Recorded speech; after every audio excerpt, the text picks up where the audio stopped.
Hey everybody, Shane here. So the past couple of days, I've been at the most powerful moment in Mark 15 and 16 where Jesus is giving up his life as the perfect sacrifice for all of mankind for all of time. So everything before this moment is pointing to this in the Bible. Everything after this in the Bible reflects back on this and reflects back on this new life that we've been given. It's the most powerful message on planet Earth, hands down, no question. This is the only life-giving, only life-changing message there truly is. That because of Jesus, because of what he's done, we can now have life. We can now have a relationship with God. And so in verse 37 of chapter 15, it talks about where Jesus uttered another loud cry, and it says he breathed his last breath.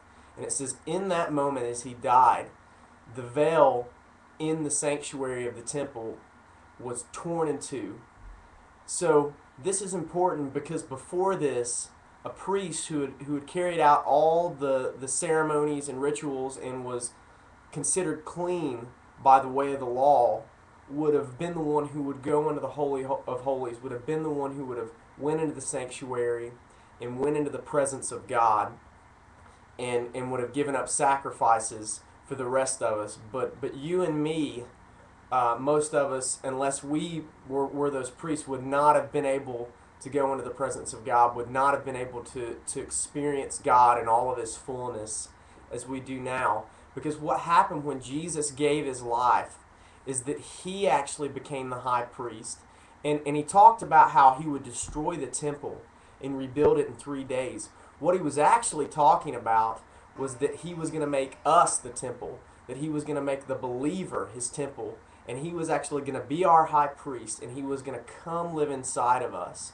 So Hebrews chapter 4, verse 14 through 16, I wanted to read this also to you today. It says, "That is why we have a great high priest who has gone to heaven, Jesus, the Son of God. Let us cling to him and never stop trusting him. This high priest of ours understands our weaknesses, for he faced all the same temptations we do, yet he did not sin.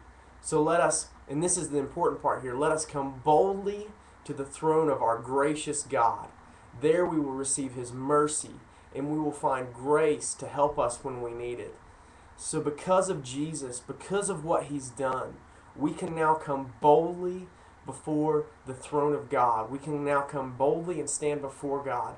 Before there was this separation, there was a curtain because of where we had fallen short, because we could never live up to the standard of the law. There was this curtain that separated us. But now, because of what Jesus has done, the curtain is torn in two. You can come boldly before the throne of God. You don't have to worry about what you've done or the things that you've done wrong. When you accept Jesus, he comes into your heart. He becomes your high priest. And it says that now he is eternally sitting at the right hand of the throne of God, and he is interceding on our behalf. He is eternally forgiving us for everything we've done and everything we will do. What an incredible message of grace. Really just take a moment and reflect on this today and think about how if you're a person who struggles with guilt, and every single time you do something, you mess up, you just beat yourself up, or maybe you're just a person who doesn't feel good enough. Well, I want to tell you today, friend, think about the fact of what Jesus has done, and now, regardless of what you've done, or what you will do, or regardless of if you don't feel good enough, you are good enough because Jesus is our high priest and he has made us new.